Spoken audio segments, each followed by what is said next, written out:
Okay, class, welcome to the lecture for Tuesday, day 7 of the Civil Rights Unit. Again, this should be Tuesday, April 21st. If you are just randomly tuning into this and have not been keeping up, make sure you follow day to day with the lectures, Monday through Friday.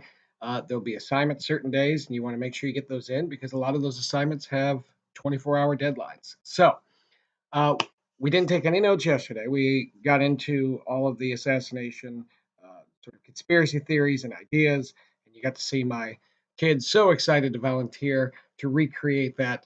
But either way, we are still left, no matter who did it, with the assassination of JFK and this large civil rights bill sort of looming out there. So we don't have that many notes today, but let's talk about our objectives. We want to talk about the impact of that civil rights legislation that ended up becoming the 1964 Civil Rights Act. And we're going to talk a little bit about how people try to get around this new law. So, we are starting a new section. It is, again, a very brief section. But because JFK is killed, no matter how or why or by who, the vice president became president of the United States, and that was Lyndon Baines Johnson, or the original LBJ. So, LBJ is able to essentially take the shock of the nation of losing their president and the empathy that people had for the family and essentially the reverence that people had for JFK. A lot of times when people die at the height of their popularity, they almost become more popular than they ever were. There are a lot of movie stars, a lot of musicians, and presidents who become more popular than they ever were in real life. Lincoln famously became very much more accepted and popular after his assassination. During his presidency, he was reviled in much of the country. So Lyndon Johnson sort of parlays that fame of JFK and says, hey, this is what he was fighting for when he died. And he is then therefore going to try to push through this legislation. Now, he still has a lot of resistance, but Lyndon Johnson is a unique politician who has unique tactics to get through some of these things. And I'll get into that a little bit more in the notes. But he is able to push through this civil rights legislation that JFK introduced in June of 1963, that Dr. King and many others marched on Washington for in August of 63. And it passed in the 1964 Civil Rights Act. Now, this essentially had the effect of officially desegregating virtually everything else left in the South, including all Southern businesses. So even private businesses could not legally discriminate. So this is a big milestone. Now, does it fix everything? Absolutely not. But for example, it made it the job of the government to sue for someone's civil rights. So, in other words, if somebody had been denied their individual rights, John Doe, in the past, John Doe then had to go through the process of suing, which maybe he didn't have the money to do so, or maybe he was afraid he would be targeted or identified by racists in his community. Now it's the government's job to sue for civil rights. And so, again, like so many of these things, I'm not going to pretend it makes things perfect, but it is another step in the right direction. He then wants to introduce his own legislation, which he dubs the Great Society.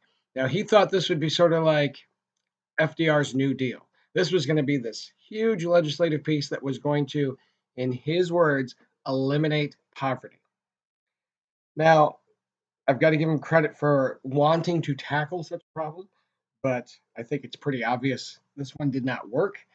This created a lot of government, uh, what some would call entitlements, that have essentially tried to deal with things such as Medicare and Medicaid, trying to deal with the idea of, well, what do you do about certain minimums if you are impoverished? How do you get this, that, or the other thing? Uh, School lunch, for example, it was really largely funded through a big initiative in the Great Society. What do you do if your family cannot afford to buy you a lunch? Well, the Great Society would say, we're going to make sure that government funding is there to provide free or reduced lunch. So, did it help? Absolutely. Did it eliminate poverty? Absolutely not. It also did support civil rights in other forms as well. Now, this is where we get into how did LBJ accomplish so much in the face of Southern congressmen who clearly were fighting against civil rights. LBJ is just a unique cat, man. I don't know how else to say it. He is a very unique individual. He has loads and loads of confidence. So much so that, for example, one time when he met the Pope, it's very traditional for world leaders, if they meet for the first time, to exchange gifts. Uh, and LBJ received a painting from the Pope from his collection. And LBJ gave to the Pope a bust of himself, a statue, basically a shoulders up statue of himself. You know how arrogant it is to give a statue of yourself to someone as a gift? I hope for nothing but fame and success for all of you, if you want it. I know you want the success. I don't know if you all want the fame, but if you became famous and rich, and then you met me 10 years later and said, "Oh, I want to give you this gift to thank you," I'd be great if it was something for my classroom. If it was a statue of yourself, oh, I think I would break it in front of you. That's awful. Um, he's got a certain way about him. The other thing is he was not afraid to play dirty, and you can decide whether or not this is fair. But he did play dirty to get what most of us would think is the right thing done. So, for example, let's say he calls up racist congressman from Alabama. And there's no way this guy's going to vote for the civil rights legislation. LBJ would call him up and say, hey, what are you thinking about the civil rights legislation? And this congressman would say, well, I'm afraid I'm not going to vote for it. I'm going to vote against it. And LBJ would say, oh, that's fine. Hey, let's not worry about politics. How's your wife doing? I haven't seen her in a long time. How's she doing? And the congressman said, well, that's nice of you to ask. She's doing great. And then LBJ would slide in something like, well, I actually did happen to see a picture of her come across my desk. And I was just amazed. I know you guys have been married for like 30 years. And yet, when I saw this picture of her, she looked like she was like 20. And I mean, I know it must be your wife because there's a picture of you kissing her in this restaurant. And then, of course, if you haven't figured it out, what he's doing is he'd already put somebody on to follow this guy around who he knew was cheating on his wife and would then use this sort of ploy to say, oh, hey, and since she looks so beautiful in this picture, I want to send your wife this picture. I mean, it has to be your wife, right? I mean, you're kissing her. And that congressman would suddenly come around and say, well, I was thinking about reconsidering my vote on that civil rights legislation. And that's when LBJ would say, maybe I won't send this picture to your wife. And if you say, oh, well, what about the congressman who's not cheating on his wife? Well, maybe he's cheating on his taxes, or maybe he's doing this or that.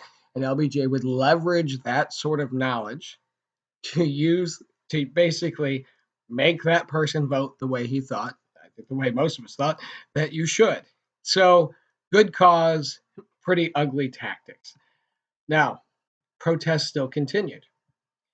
Well, you may say, well, why are there still protests if all of this is being done? Because even though the law is saying we must have, you know, no segregate, no more segregation in the South in any way, shape, or form. Minorities have to be given the right to vote, etc. There were loopholes. There were ways that people were pushing the boundaries to get around this. There were still literacy tests, for example.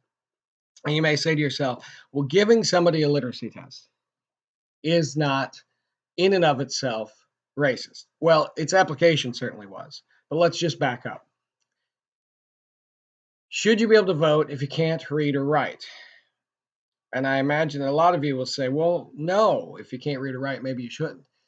I'll throw out an argument here that actually, if you can't read or write, that is not a sign of your intelligence. It's a sign of whether or not you've been taught a particular skill.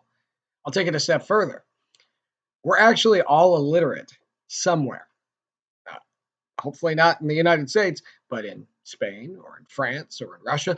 There's some language, even if you are multilingual, that you don't know. And we could be plopped there and you'd be illiterate, but you'd still be as smart as you are right now. So that's step one. I don't know if assuming that somebody shouldn't be able to vote because they don't have literacy is very fair. Anyway, another example I'll give is my grandfather, who was a NASA engineer, lost his eyesight at age 79. I lived several more years past this, but he never bothered to learn not sign language, excuse me, Braille, learn how to read Braille because He just said, I'm too old. And if you know somebody stubborn in your life, you could imagine them being like that. My grandpa just wasn't going to do it. He still was the same intelligent man that he was before he lost his eyesight, but obviously he could not read a ballot, for example, so someone had to read it for him. And you get to assign that person. So that was my mother. That was somebody he assigned as his the person that he could legally take in the voting booth with him. So let's set aside the literacy. Even if you still believe, nope, you've got to be able to read and write, how this literacy test was applied was being used in the South to deny simply only minorities the right to vote. If a racist was applying the literacy test and they wanted their white friend who was nearly illiterate to pass the test, you simply hand him like a children's book. And if you have an African American who they wanted to deny the right to vote, but maybe this person was like a college professor or for, just whatever reason was literate in like three languages, they would just keep rifling books back to that person until they came across one that he couldn't read. This is one of those things that I wish we had in class, because what I do is I take two people and I can take any two people and I have these books, one of which was very difficult to read, and one, I think it's Brown Cow Moo, I'm pretty sure all of you could read.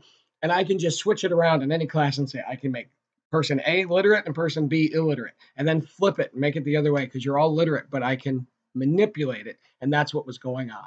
And so you start to see more and more protests because the application of these rights is not being fairly applied. And you, of course, still had continued intimidation. But a Voting Rights Act the next year, 1965, largely ended these tactics, and you had almost 750,000 African American new voters getting registered to vote. And so things are improving, but not fast enough considering how long, because now we're at 65, and really you saw the first big breakthrough moment in this phase of the civil rights movement in 54. Things aren't moving fast enough, and that's why you're going to see a little bit more of a violent turn in the protests starting right around this time period, this era. And so tomorrow we'll deal a little bit more with that. For today, the only other thing I have you to do is the formative. So that will be attached here as another link. Remember, the formative is not a grade. It just lets me know where you guys are as a class. But it is a good thing for you to do, because in a couple weeks, we're going to take this test. In a couple weeks, we could be live in a classroom. It's possible. We're going to start to see the slow reopening of things in Ohio May 1st. If we're not in the classroom, I still have ways to give the test. Some people who've made up the test that they missed for the Cold War know that. So you want to be taking these formative so you have an idea. Okay, do I know this? This is the sort of question Penrose will ask, etc. Okay, so hope all are well out there. Make sure you do the formative, and everybody stay safe out there.